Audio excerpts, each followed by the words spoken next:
हजुरबा अस्ति नै अब बर्थडेमा पनि म इटरी झर्नु परेको थियो। यो चोटि बर्थडेमा पनि बिहानै धनकुटा जानु पर्यो।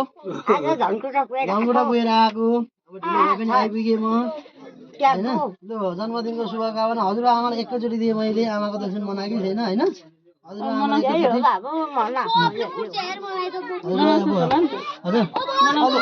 मनाउनु पर्छ।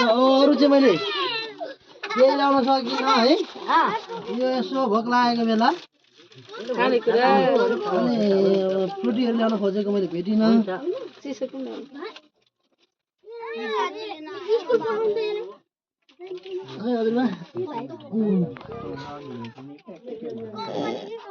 आजदेखि 93 वर्ष पुग्नु भयो हजुर।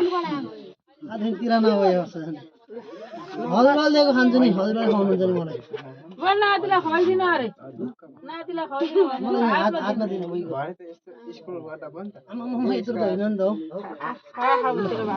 ल हजुरबाले ह्याप्पी बर्थडे।